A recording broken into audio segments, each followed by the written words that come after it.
La Sécu, qu'est-ce que c'est ? Découvrez Parlons peu, parlons Sécu, le podcast de l'École nationale supérieure de sécurité sociale qui vous éclaire sur l'histoire, l'actualité et l'avenir de la protection sociale.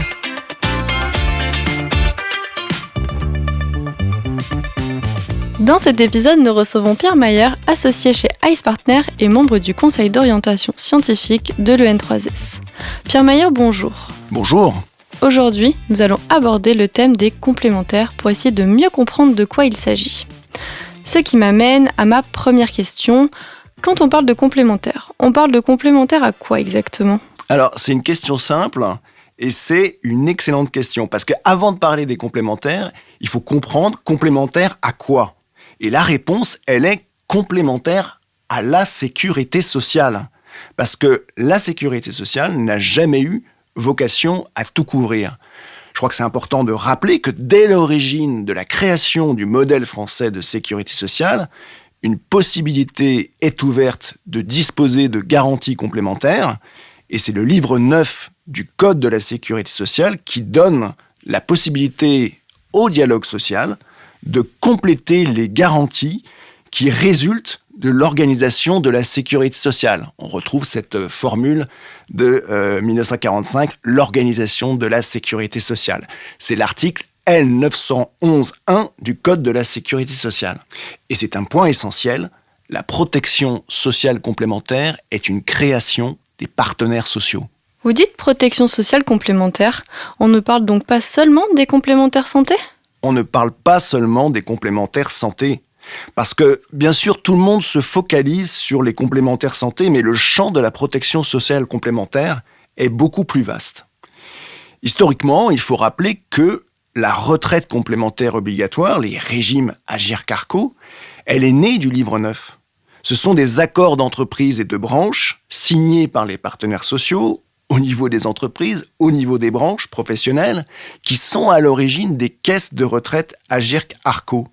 Arco pour les non-cadres, Agirc pour les cadres.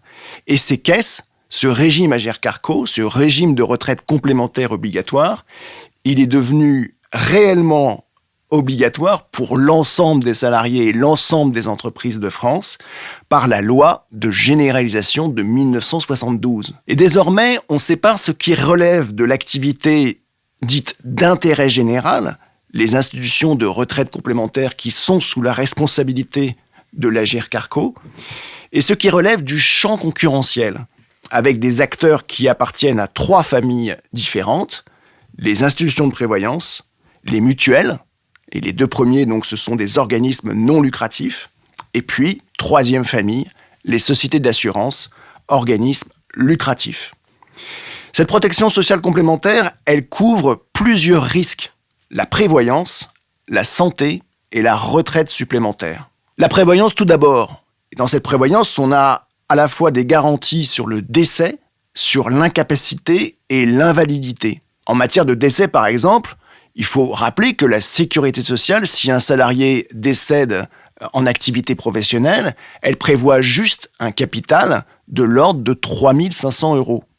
C'est la prévoyance qui permet, le cas échéant, de verser des rentes aux conjoints survivants et aux orphelins, ainsi qu'un capital décès qui peut correspondre à plusieurs mois, voire plusieurs années de salaire.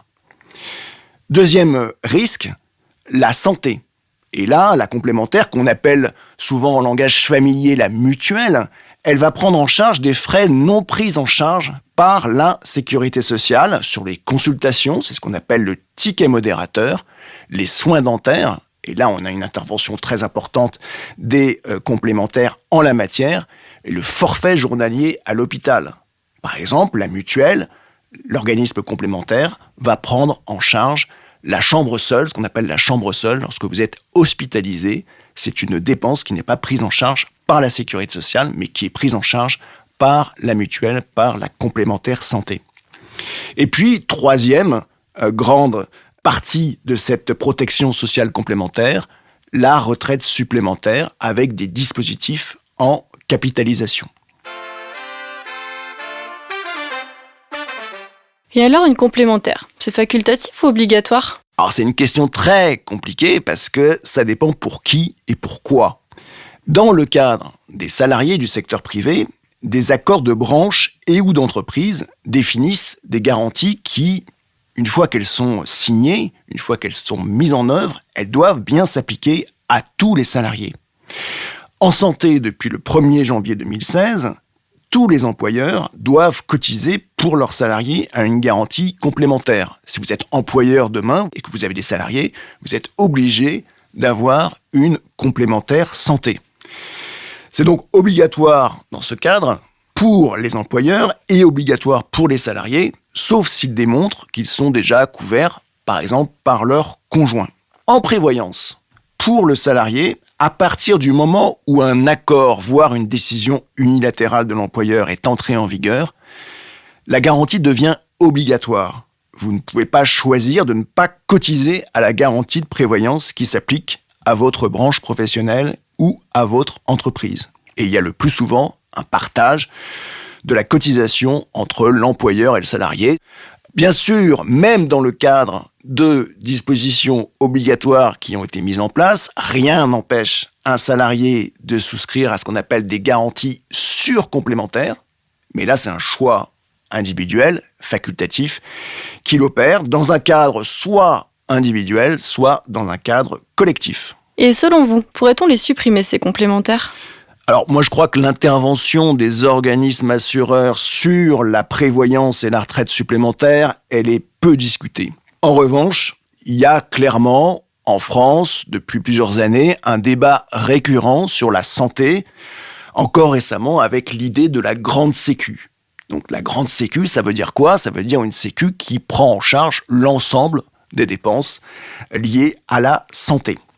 Et c'est vrai qu'en santé, on peut trouver cela complexe d'avoir deux financeurs. Le financeur régime de base, l'assurance maladie, le financeur mutuelle, organisme complémentaire. Mais en même temps, la complexité du remboursement entre base et complémentaire, elle a été pour partie largement gommée avec la carte vitale et le tiers payant. Il faut également rappeler que la masse financière couverte par les complémentaires est quand même très importante, même si elle est très minoritaire par rapport à la part prise en charge par la sécurité sociale. Mais en santé, les organismes complémentaires, c'est quand même 13% des dépenses de santé, soit 30 milliards d'euros. Et c'est ce qui permet aux Français, il faut le dire, de disposer du reste à charge le plus faible des pays de l'OCDE. C'est-à-dire que lorsque vous avez des dépenses de santé, entre la part qui est prise par la sécurité sociale et la part qui est prise par l'organisme complémentaire, ce qui reste à votre propre charge est vraiment très faible. Et en tout cas, c'est le reste à charge, donc le plus faible des pays de l'OCDE. Il faut également noter le rôle très important que peuvent jouer ou qu'ont joué ou que jouent les organismes complémentaires en matière d'innovation par rapport à des dispositifs, par rapport à des garanties qui peuvent être prises en charge. Je pense notamment à la question des salariés aidants, où on voit que les organismes complémentaires ont pu développer un certain nombre de dispositifs. Les complémentaires, par ailleurs, elles sont au plus près des branches professionnelles et des entreprises et peuvent intervenir de manière plus efficace et plus ciblée sur la prévention. Vous avez un message global, général, qui est adressé par l'assurance maladie. Et puis, vous avez, dans le cadre des branches professionnelles, évidemment, vous n'allez pas vous adresser de la même manière à quelqu'un qui est, par exemple, salarié du secteur hôtel, café, restaurant, ou quelqu'un qui est chauffeur routier. On voit bien que les situations sont différentes, on voit bien que les postures de travail sont différentes entre un chauffeur routier et un salarié des hôtels, cafés, restaurants, et que donc, ce qui va être proposé par les organismes complémentaires, par les mutuelles, par les institutions de prévoyance sur le sujet de comment faire face à ces questions de prévention, je pense notamment à la question de la sédentarité pour des personnes qui restent assises toute la journée, elles vont être différentes et donc plus efficaces et plus pertinentes.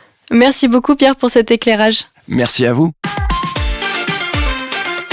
Vous venez d'écouter Parlons peu, parlons sécu, un podcast de l'EN3S, l'École nationale supérieure de sécurité sociale. Retrouvez prochainement un nouvel épisode pour décrypter ensemble les enjeux de la protection sociale.